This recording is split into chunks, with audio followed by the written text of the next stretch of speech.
सीतापुर नाम के एक गांव में लोग बहुत हंसी खुशी रहा करते थे। उस गांव में एक बहुत गरीब परिवार रहता था। उस परिवार में मोहन, उसकी बीवी लता और उनका 8 साल का बेटा चीकू रहते थे। मोहन को पीने की बहुत बुरी आदत थी। वो सुबह शाम बस शराब पीता और जुआ खेलता रहता था। मोहन की एक छोटी सी किराने की दुकान थी।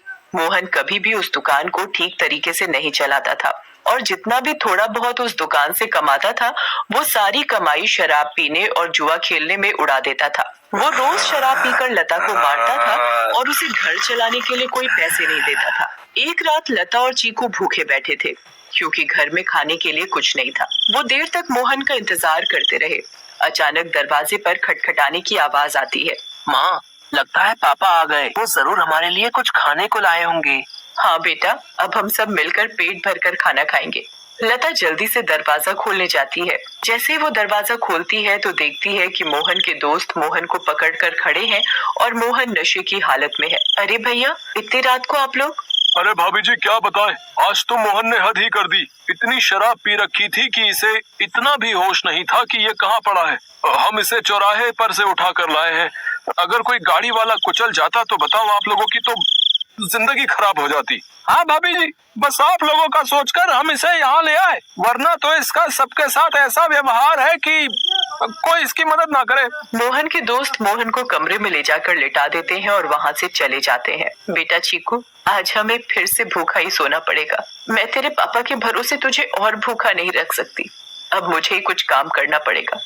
तू बस आज थोड़ी सी भूख बर्दाश्त कर ले। ठीक है माँ। चीकू और लता दूसरे कमरे में सोने चले जाते हैं। तभी मोहन नींद में बड़बड़ाने लगता है। थोड़ी देर बाद मोहन को होश आता है और वो खुद को अपने घर में पाता है। अरे ओ लता, कहाँ मर गई? मुझे बहुत तेज भूख लगी है। चल जल्दी से मेरे लिए खाना लेकर आ। लता बहुत गहरी नींद में सोई हुई होती है और उसे मोहन की आवाज सुनाई नहीं देती।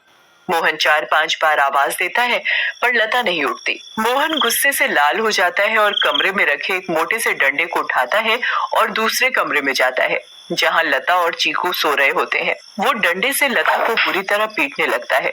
लता अचानक नींद से उठ खड़ी होती है। बचाओ बचाओ, मुझे मत मारो। मैंने क्या किया? मेरी क्या गलती है जो आप मुझे ऐसे बुरी तरह मार रहे हो? मैं आधे घंटे से आवाज दे रहा हूँ कि मुझे खाना दे दे और तू यहाँ घोड़े बेचकर सो रही है, हैं? ऊपर से मेरे साथ जुबान लड़ा रही है। मोहन लता को बहुत मारता है।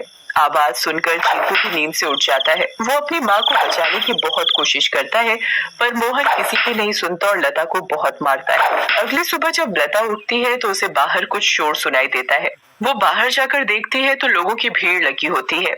लता पास जाती है और पूछती है, क्या हुआ रजनी भाभी? अरे तुम्हें नहीं पता क्या? क्या नहीं पता, बताओ क्या हुआ? यही कि चंपा के पति को कल रात एक चुड़ैल उठाकर ले गई। क्या?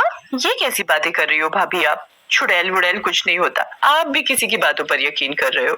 यकीन कैसे ना हो बहन, मैंने खुद अपनी आंखों से उस भयानक चुड़ैल को देखा है। उसके लंबे बाल, लंबे लंबे नाखून और दांत, उसकी लाल आंखें और डरावना चेहरा मैं कभी नहीं भूल सकती। जब मैं आधी रात को पानी पीने के लिए उठी तो थोड़ी ठंडक लेने के लिए खिड़की पर खड़ी हो गई थी और तभी मैंने देखा कि एक चुड़ैल चंपा के पति को हवा में उड़ा कर ले जा रही है। ऐसी बात है तो हमें संभल कर रहना होगा और शाम होते ही अपने घर के खिड़की दरवाजे बंद करने होंगे। बिल्कुल सही कहा लता भाभी आपने। सब अपने घर चले जाते हैं। लता भी काम ढूंढने निकल पड़ती है। वो घर घर जाकर काम मांगती है पर उसे कहीं काम नहीं मिलता। अंधेरा होने लगता है और आखिर में उसे सरपंच मिलता है। क्या हुआ लता? बड़ी परेशान दिख रही है। बस क्या बताऊं सरपंच जी, चीकू के पापा का तो सभी को पता है कि वो ठीक से कमाते तो है नहीं और जो कमाते हैं उसे दारू में उड़ा देते हैं। इसीलिए मैं ही काम ढूंढ रही हूँ ताकि अपने और अपने बच्चे का पेट भर सकूं। ऐसी बात है तो मेरे पास एक काम है। मेरी माँ बहुत बड़ी हो गई है और बिल्कुल चल फिर नहीं सकती। मैं उनकी देखभाल के लिए किसी को देख रहा था, पर अगर तुम चाहो तो तुम ये काम कर सकती हो। मैं तुम्हें महीने के 2000 रुपए दूंगा। आपका बहुत बहुत धन्यवाद। बस एक दिक्कत है कि तुम्हें देर रात तक रुकना होगा, जब तक कि वो सो नहीं जाती। मुझे मंजूर है सरपंच जी। ये लो फिर 500 रुपए और कल से आ जाना। लता खुशी खुशी घर जाती है और ये बात चीकू को बताती है। दोनों बहुत खुश हो जाते हैं। तभी वहाँ मोहन आ जाता है। क्या बात है? किस बात की इतनी खुशी मनाई जा रही है? मुझे उनकी बड़ी माँ का ध्यान रखना होगा, जिसके बदले वो मुझे पूरे 2000 रुपए देंगे। तो कहीं भी जाकर मर, मुझे कोई फर्क नहीं पड़ता, बस मुझे दारू पीने के लिए पैसे मिलने चाहिए। तभी मोहन को लता के हाथ में कुछ पैसे दिखते हैं। मोहन वो पैसे लता से छीन लेता है। लता बहुत रोती है और अपने पैसे मांगती है, पर मोहन उसकी एक नहीं सुनता और दारू पीने चला जाता है। लता उन पैसों में से कुछ पैसे अपने पल्लू में पहले से ही बांध लेती है, जिसका वो घर का राशन ले आती है। उस दिन लता और चीकू पेट भरकर खाना खाते हैं, चैन की नींद सोते हैं। दूसरी ओर चुड़ैल का आतंक शुरू हो जाता है। वो आसमान से आती है और गांव वालों के घरों के ऊपर उड़ती रहती है। वो कभी किसी के घर के ऊपर तो कभी किसी और के घर के ऊपर अपने शिकार की तलाश में उड़ती रहती है। अब मैं अपना शिकार करूंगी। किसको लेकर जाऊं आज अपने साथ? किसको? बहुत देर तक चुड़ैल को कोई दिखाई नहीं देता। लगता है इस गांव के आदमी बहुत चालाक हो गए। अब इन्होंने रात को निकलना ही बंद कर दिया। अगर ऐसा रहा तो मैं अपना शिकार कैसे करूंगी? किसको लेकर जाऊं अपने साथ? किसको लेकर जाऊंगी अपने साथ? तभी भोला रात को घर के बाहर आता है और रस्सी पर सूख रहे कपड़े उतार कर इकट्ठे करने लगता है। चुड़ैल की नजर भोला पर पड़ती है। मेरा शिकार। चुड़ैल भोला पर हमला करती है। वो उसे एक हाथ से पकड़ती है और अपने साथ हवा में उड़ाकर ले जाती है। बचाओ बचाओ, मुझे छोड़ दो, जाने दो मुझे। तू तो मेरा आज का शिकार है, ऐसे कैसे छोड़ दूं? तभी भोला की बीवी बाहर भोला को देखने आती है। उसे भोला घर के बाहर कहीं नहीं दिखता, पर फिर उसकी नजर ऊपर जाती है और वो देखती है कि चुड़ैल उसके पति को लेकर जा रही है।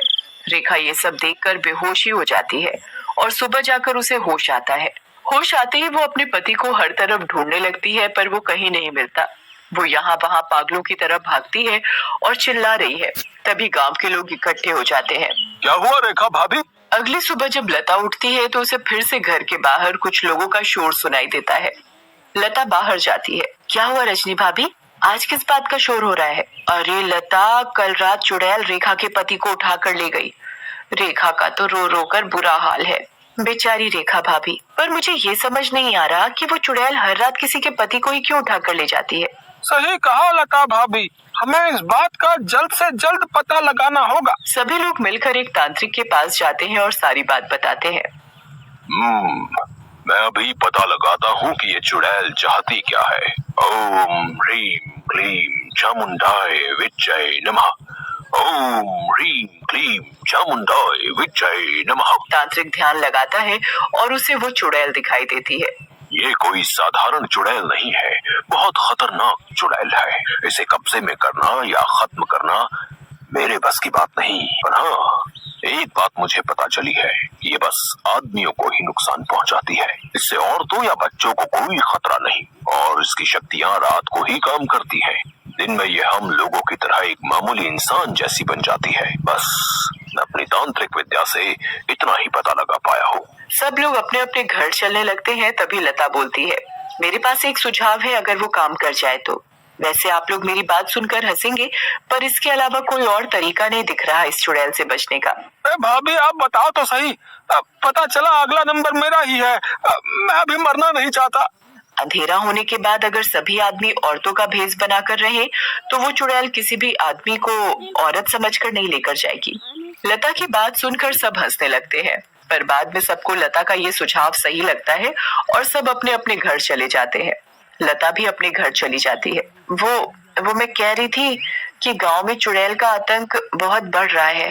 वो हर रात एक आदमी को ले जाती है। तो गांव वालों ने तय किया कि सब आदमी अंधेरा होते ही औरतों के कपड़े पहन लेंगे ताकि वो चुड़ैल उन्हें औरत समझकर छोड़ दे। तेरा दिमाग तो ठिकाने है या पागल हो गई है? कोई बेवकूफ ही होगा जो ऐसा करेगा। मोहन लता की एक नहीं सुनता और चला जाता है। लता भी सरपंच के घर उनकी माँ की देखभाल के लिए चली जाती है। लता का पूरा दिन बहुत अच्छे से निकलता है। फिर रात हो जाती है और लता अपने घर के लिए निकल पड़ती है। दूसरी ओर गांव के सभी आदमी अंधेरा होते ही औरतों का भेष बना लेते हैं। लता जब अपने घर वापस जा रही होती है तो उसे आसमान से चुड़ैल आती दिखती है। लता बहुत डर जाती है और पेड़ के पीछे छुप जाती है। तभी वहां से मोहन गुजर रहा होता है। हे भगवान, अब मैं क्या करूं? अब तो ये चुड़ैल इनको ले जाएगी। मैं इनको कैसे बचाऊं? मिल गया मुझे मेरा शिकार। चुड़ैल उड़कर मोहन को पकड़ लेती है। बचाओ बचाओ, कोई मुझे इस चुड़ैल से बचाओ। चुड़ैल मोहन को लेकर हवा में उड़ने लगती है। तभी लता दौड़कर आती है और चुड़ैल का पैर पकड़ लेती है। चुड़ैल लता को देखकर वापस जमीन पर उतर जाती है। ए पागल औरत, छोड़ मेरा पैर और ले जाने दे मुझे इस आदमी को। ये मेरा शिकार है। नहीं, मैं तुझे नहीं छोड़ूंगी। मैं तुझे अपने पति को नहीं ले जाने दूंगी, चाहे इसके बदले मुझे अपनी जान ही क्यों न देनी पड़े। चुड़ैल बहुत कोशिश करती है पर लता उस चुड़ैल के पैर को नहीं छोड़ती। छोड़ मेरा पैर, मेरी पायल टूट जाएगी। दूर रह मेरी पायल से। मेरी पायल मेरी जान है। इस चुड़ैल को आखिर इतना क्यों प्यार है इस मामूली सी पायल से? और ये ऐसे क्यों बोल रही है? कहीं इस पायल में ही तो इसकी जान नहीं? मुझे इस पायल को तोड़ देना चाहिए। लता उस पायल को तोड़ देती है। चुड़ैल आग में जलने लगती है। ये तूने क्या किया? मेरी पायल में ही मेरी जान थी और तूने वही तोड़ दी। चुड़ैल उस आग में खत्म हो जाती है।